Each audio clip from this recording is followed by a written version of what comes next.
Bannabyabufuzi bababuzaabuza ne babakwata obujega okwonoona ekifaananyi ky'ensi yaffe. Wano tuyimiridde waliwo ntalo na butabanguko. Naye olwaleero amazima tugenda kukulaga nti olwaleero ekibuga Ggulu n'ebitundu ebyakyoli bikulaakulanye oluvannyuma lw'olutalo. Tewaliwo omuntu asobola kusanyukira kirungi munne ky'abeera afunye okusinga ye kakifuna. Tewaliwo muziisa asobola kukaabira mufu okusinga abafiirwa. Tewaliwo mugenyi asobola kumanya nsonda za nnyumba na wa gye tutereka ebijiiko ebisenenvu okusinga abaana b'awaka. Nabwekito sali musale ne mukulu wo Yoweri Kaguta Museveni.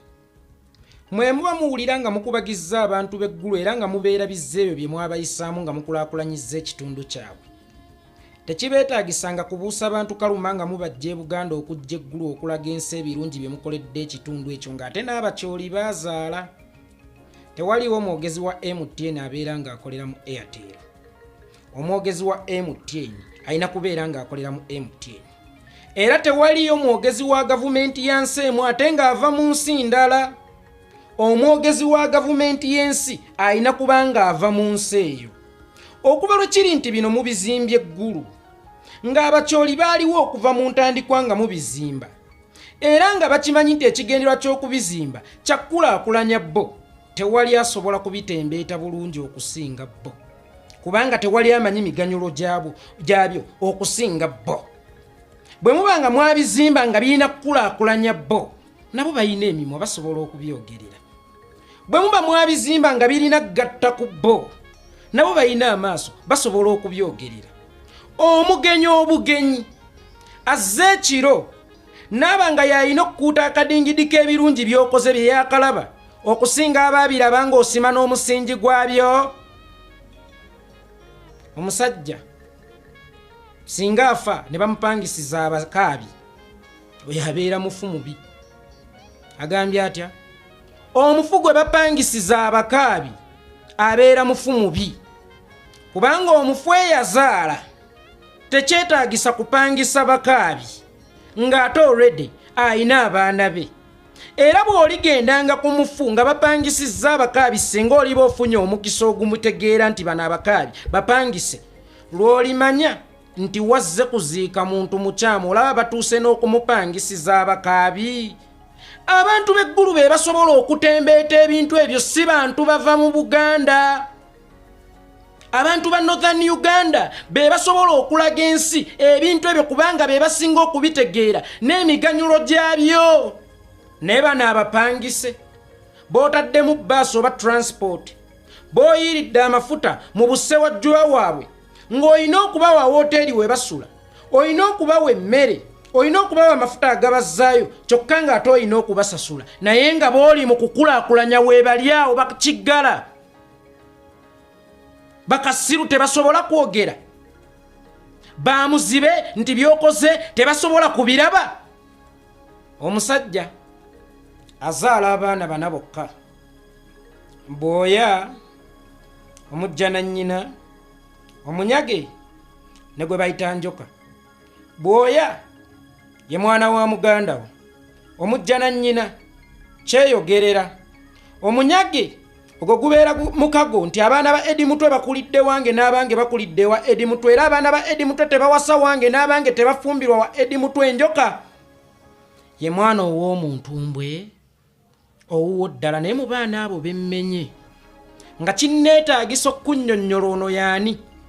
Waliwo omwana gwe sitwatiddeko nnyo birowoozo oba gwe siwadde nnyo budde kunnyonnyolera yaani, ye mwana omujja na nnyina nti yeeyogerera. Kakati ne gavumenti erina ebirungi byekoze teyeetaaga kupangisa babyogerera, wabula biba byeyogerera, biba byeramba.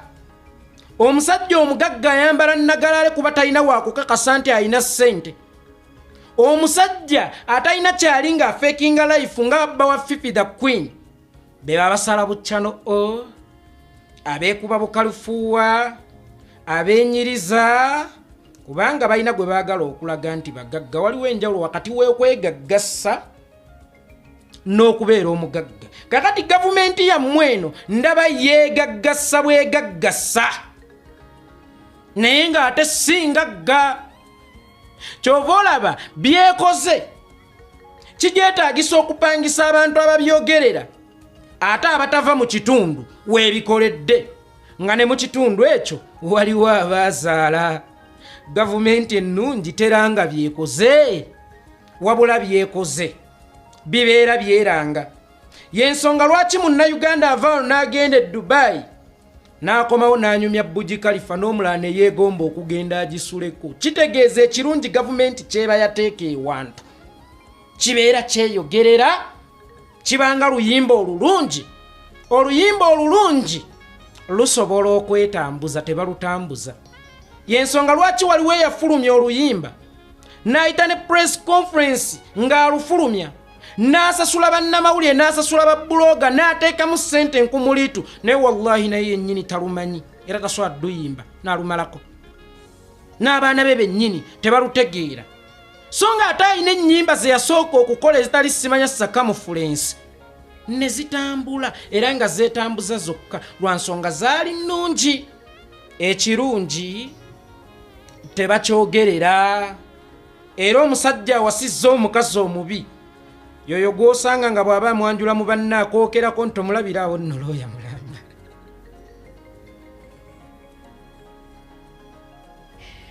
Eyeko yasama bannange njasama. Kakati gwe olaga bw'okulaakulanyiza Eggulu, naye ate emirimu bwe gigwa Eggulu obanga oyagala okulaga by'okoze Eggulu toyita bannaggulu. Akabonero akasooka okulaga toyina kyoyagaliza bantu b'Eggulu. Gwate bo tebalina baana, tebazaala abakyoli, oba bo tebamanyi kwogera nakulaga birungi by'okoledde ekitundu. On top of that bamanyi bulungi Oluzungu n'okusinga zino engajja bazooleese. Kitegeera ate basobola n'okucommunicatinga n'abantu abasukka ku beewaabwe. Ne bategeeza ab'e Buganda, ne bategeeza ab'Omwankole, ne bategeeza abaawa, ne bategeeza abaawa ku birungi gavumenti byekoze Eggulu. Naye n'akasente kakalango okabamya ate ng'olaga nti oyagaliza bo. Era bino ebirungi byoleese byoleetedde abantu babyogerere bigenda bagasa batya, bigenda bagasa bitya ng'ekitundu nga n'akalango tosobola kabawa kukatembeeta. N'osiisira Eggulu n'olaga nti oli mu kukulaakulanya kitundu ky'Eggulu, naye ng'abayimbi bava Kampala buli lunaku, baddiikula bava e Buganda buli lunaku, ne bagenda Eggulu ne banona ssente ne baziyisa mu bayala.